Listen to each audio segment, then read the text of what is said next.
Hello दोस्तों, आपका स्वागत है हमारे यूट्यूब चैनल पर। यह कहानी है घमंडी बहू की कहानी। एक छोटे से कस्बे में राधा नाम की एक महिला रहती थी। वह मेहनती और सीधी सादी और बेहद सहनशील थी। उसका बेटा रवि शहर में नौकरी करता था। शादी के बाद उसकी बहू नेहा घर में आई। शादी के शुरुआती दिन बड़े अच्छे रहे। नेहा भी सबके साथ हंसती बोलती और घर के कामों में हाथ बटाती थी। पर धीरे धीरे उसका व्यवहार बदलने लगा। नेहा को लगता था कि वह पढ़ी लिखी और आधुनिक सोच वाली है, इसलिए उसे घर का कोई काम नहीं करना चाहती। वह घंटों बिस्तर पर लेटी रहती और मोबाइल चलाती, जबकि राधा सारा दिन घर का काम, खाना पकाना, झाड़ू पोछा, बर्तन तक करती। एक दिन सुबह सुबह नेहा ने चाय पी और कप जमीन पर गिरा दिया। कप टूट गया, चाय फैल गई। राधा तुरंत आकर साफ करने लगी।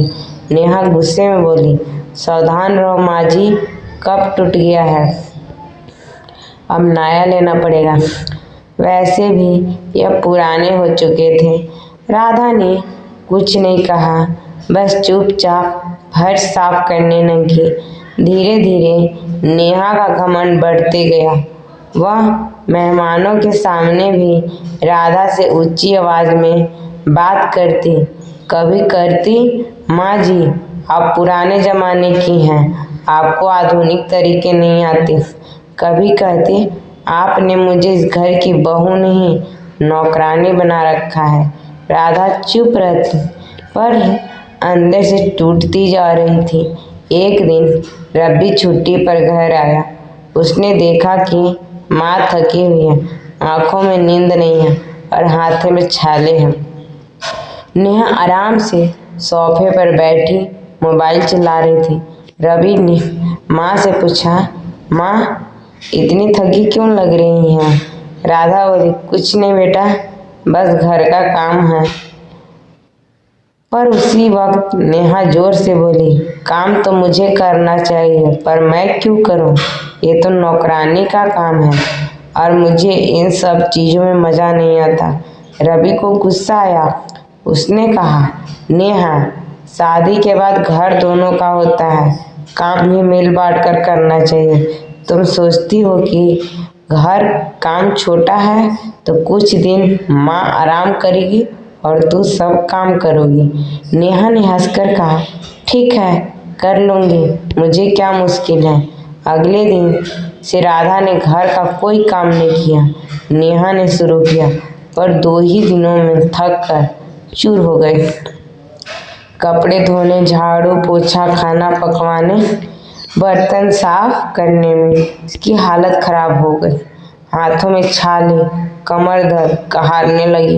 तीसरे दिन उसने रोते हुए राधा से कहा, माँ जी मुझे गलती का एहसास हो गई है।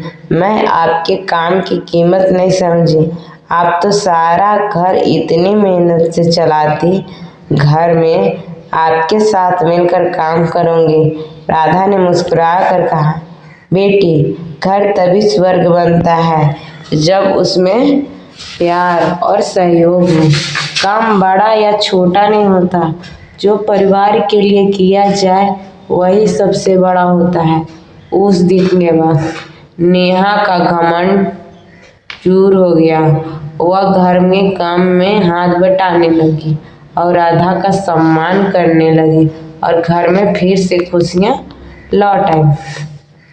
अगर कहानी अच्छी लगी हो तो मेरे चैनल को सब्सक्राइब कीजिएगा और ज़्यादा से ज़्यादा शेयर कीजिएगा और कमेंट कीजिएगा। आप लोग के लिए ऐसी मज़ेदार कहानियाँ बनाती रहूँगी।